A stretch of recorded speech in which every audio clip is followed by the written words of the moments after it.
Hey, Drawing 2. I'm going to do this video again, and hopefully this time you'll actually be able to see what I'm drawing. This is a technical pencil that I use, and here's how I sharpen it. I prefer these by far to a regular pencil, but you guys have a set of regular pencils, and for this one you need to use your number 2 pencil if you have one, or if you don't, do you know which one is number 2 amongst the 6 pencils I gave you? I think it was 6. It is the HB. Okay, I hope you learned that in Drawing 1. Now, what I need you to do for this assignment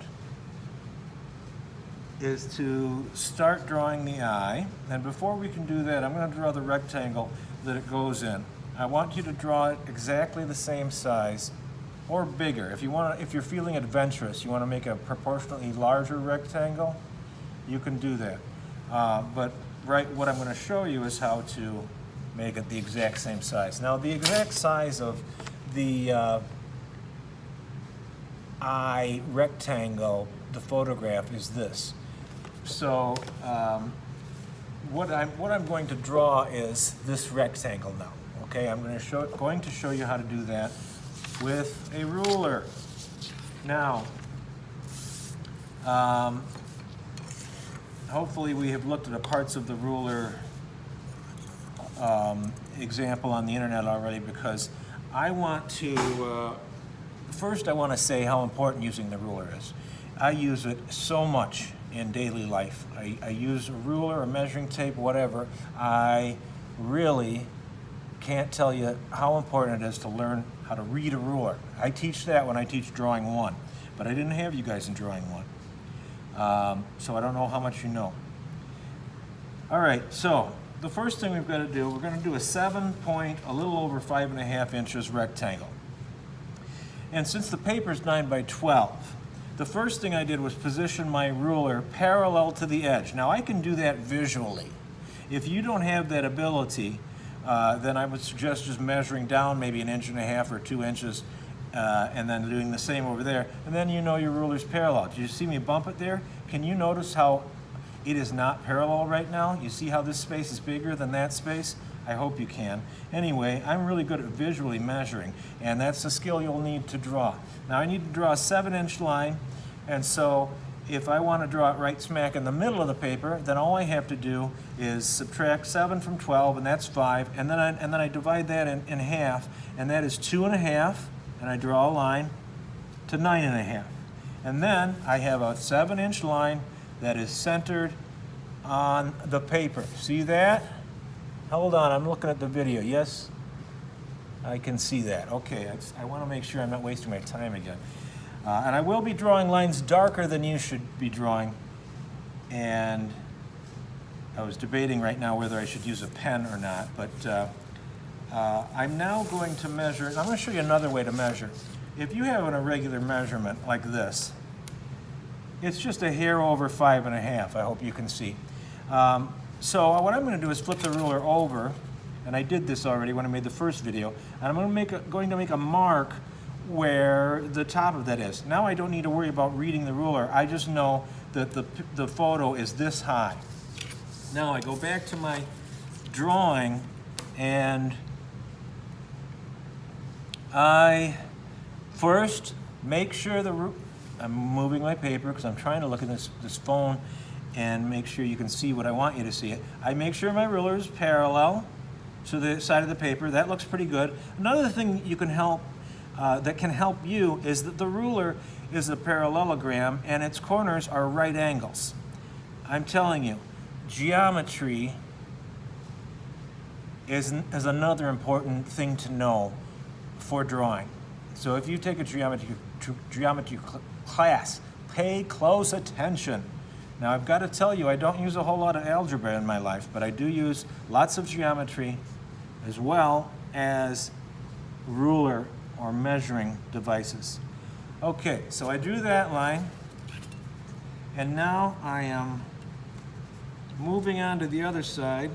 Now, am I ready to draw? Does that look good? No, I'm not up to the line there, and that's number 1. And number 2, my ruler is not parallel to the edge of the paper. So I'm going to adjust that right now. That looks good to me. Okay, we're going to find out in a second how good it was, because if I did it right, there will be exactly 7 inches between these 2 marks, and hey, what do you know, I did it. I actually know what I'm doing. Okay, there's the rectangle to help you get the eye the exact same size. Now you've got a choice here. You did a grid drawing in drawing 1, and you could do a grid here if you wanted to. I might do an 1.5 inch grid to help me. I think 1 inch would be too small of a grid and it would get too confusing, but you know, everybody's different. You know that painting I showed you, 18 inches by 36? I do a 2-inch grid when I do paintings that size. So I still do use the grid. Can I do it without the grid? Yes, but it would just take longer, a lot longer, and the grid is a helpful thing. I'm going to show you how to do this without doing a grid. Now the first thing I'm going to do is, since we made them the same size, is you can literally line up your photo with the lines you just drew, and then that'll give you the locations of things. Right now I'm going to look at the location of this right here, and I'm going to go straight over and I'm going to say, yeah, that's going to be right about there. Okay? Next, what can I do the location of? Well, let's go over here. Now I see this as being the edge, the bottom of the top. We really can't see too much there because it's a big black solid mess. And I see this as being the bottom of the upper eyelashes. Now there's more here, but I think they belong to the lower. So I'm going to establish these 2 locations right here. And once again, I must remind myself to draw darker than I would normally do. Okay, so I've got that location and I've got that one. Now, okay, some other things you could do for location help. Here, these 2 folds where the eyelid is, the upper eyelid is open, so we're getting these folds, and you could do that, and you could go on to do that here, there, and everywhere, and I just want to move on to doing the drawing. Now, one thing you could do is fold over your paper and line up the rectangle. Just try not to put a crease in your paper, because that's going to mess it up for when you have to shade this in, and we will shade these. So I am right about in the middle of the photos where this is, and I'm going to make a mark there. I'm also going to make a mark here for the pupil. I hope this is in the right location. We'll find out soon. And then this is where the top of the eyelid is. Okay, and now I flatten that photo back out, and now I've got my location for this. I'm going to make sure, I'm going to look on here. It is okay to fold it like this. Anything in the white area could be folded. So now I'm going to line up this with that, and I was actually here when I did that line, so that's okay. It's pretty close. So this is right here, okay? Now, let's draw this line. It is an okay idea to draw on here and to get an idea of the kind of curve you want to have, okay? And literally, I'm not drawing on there so much as I'm kind of hovering over it, but here we go. So I'm going to draw that curve as I saw it. And right now I'm looking back and forth, back and forth, back and forth, and I want to make sure this curve that I'm drawing has the same quality of the curve I just referred to. Now, notice things. When you're drawing, try to relate things to one another. Notice how this level is identical to that level. It's on the same level, in other words. And so that'll give you an idea where that curve goes up to. It goes up to there, and then, if you notice now, it starts sloping down. It goes up, up, up, and then starts sloping down. So I'm going to continue to go up a little bit, I think. And again, I'm drawing this. So I think that'll be good there. I hope I didn't go too high there. I'm going to check it in a little bit and we'll find out. Now, I want to establish, it's maybe a good idea for you to figure out where you're going to end up. So I'm going to establish where this is on here. I'm lining the photo up so I know it's a little bit above this, where this is, that part here, there, right? And so it's right about here, and what I'm doing right now is visually measuring. I'm looking at the distance from there to there, and I'd say this is about where that point is. So having now that point, now I can start drawing to meet up with this. Or I could start here and end up there. I draw it in sketchingly, and I hope you can see this on the phone video, on the video that I'm doing on my phone.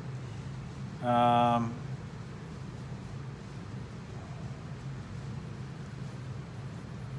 right, now I'm getting it darker. So I hope you can see it. I'm checking the phone right now, and yeah, you can see that. That's good. Okay, so that looks pretty good so far. I will be able to check it in a little bit. And then you might draw on, you might want to draw these lines on next, those lines, or you might want to draw what we can't actually see, which is where the top of the eyelid is. Now, it's kind of hidden here because of the eyelashes. And so I'm drawing where it is, and so we will need that line even though you can't see it. Eventually you're going to shade over it and it'll become black right here, but that line will help you. And once you've got that, and that's going to be right about this was the top, this right about here, so I'm going to do a quick sketch and hope that this is more or less how that will be. And again, if I'm doing my best work, I'm slowing down, so we'll see how good my drawing is in a second, but I expect I'm going to find some mistakes because I don't want this video to be a half hour long. And so I think that's, I think that's a good, it's not too far off what it actually should be. We'll check it in a second. Now this is the pupil here. And one thing I didn't do is figure out where the outside of the iris is going to be. And so you could do that. I've lined everything up here, and you could say, all right, iris there and there. And this was the pupil here. Yes, it was. All right, so the pupil will be centered within the iris, and all I have there are the top and bottom of the pupil. Let's get the sides. I'm going to go right to the middle so I have the exact width of the pupil. Line that up with where I put the edge of the iris, and now we have where that circle should go. I'm pretty good at freehanding circles. It needs to go up to here. You see I'm using that mark. But if you're not, if you were here in the classroom, I'd give you a circle template so you could trace it. But another option is to find something in your home that happens to be the right size and then simply trace that. Okay? I think I've shown you enough that you will be able to proceed and to draw the outline of the eye to the best of your ability. How can you check on your drawing? Well, if you were here in the classroom, I would give you a piece of tracing paper and I would say, go ahead and lay that over the photograph. You see how I've made the corner points there so I know my paper's always in the right spot? And then I traced it. Actually, I'm on the wrong side. And it was wrong side. Okay, it was flipped horizontally. So then I traced the eye, all the major lines. Now this is another line that's really not there. It's the line that the eyelashes grow out of, the very edge, where it stops being the edge of the eyelid and it becomes the skin below the eyelid. So that's a line there. There is a shadow here, and I really exaggerated that by just drawing it on here. And this is the whole point of doing this is to check your drawing. So let's check my drawing and see what I did wrong. And then I overlay it on this. And you can see, well, my iris, hang on, I've got to line up the corners just right. My iris is not in the right location. I'm not sure how that happened, but now I would fix it. I would be able to move it over by looking at how far that distance is. And as far as the rest of the eye goes, it looks like I'm reasonably on the money. You might not be able to see it on the phone, but I can see through to my drawing there, and everything looks pretty close. There's a little more here than I need, so I could come in here and get rid of some of that, and I would be more right, more correct. Now I don't know what I did wrong. Let's see if I can figure it out. Oh, it's obvious now. Look. I don't know what I was doing when I was folding it. I must not have had it lined up, but it seems obvious that the iris should be, from here to there. So this is how you fix problems. Now what can you do? You don't have tracing paper at home, do you? Here's what you could do. It's hard to show you this on the video, so I'm just going to have to tell you how to do it. What you could do is get a regular sheet of printer paper, the thin stuff, the 8.5 by 11 thin paper. Then go to somewhere in your house where light is shining through a window. It could be a door, or a patio door, or a window where hopefully it's bright outside. And what you can do is put this against, let's pretend this is the window, okay? Put this against the window, and then put your printer paper over it. And because the light is streaming through, you will be able to trace that. I'm giving you an awful lot of information. You might not get to that step until day 2 or 3. We'll see how it goes. But what I want you to do right now is to try to draw all the lines you'll need to the best of your ability. So in other words, when you're done, your drawing should look like this tracing paper does. This is the one I did for on Monday or whenever I made that first video.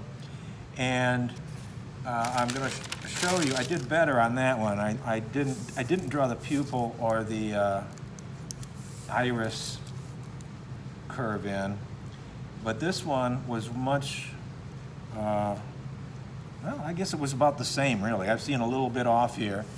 Okay, so, and the last thing I want to talk about is what not to do, and that's what I did there. What not to do. The picket fence eyelash.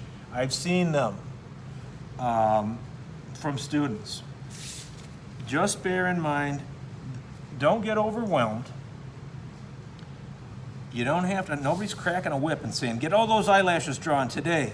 You can take your time and you can trace them on here and get an idea of their character and draw them as realistic as you can. This is the worst thing to do. You can see that this is a woman who's wearing mascara because you can see bits of it, and that mascara is what makes the eyelashes, I guess, look more full. I guess that's the point. But it makes them stick together too. And some of these are multiple eyelashes joined together. On the bottom, I don't think that's happening. You can see individual eyelashes. But I would just, first do all this, and then worry about starting the eyelashes. And I would do a few eyelashes, and then I would check in with me. Okay, I've given you probably 2 or 3 class periods worth of information there, and this is a very long video, and thanks for paying attention. The remote does not always work.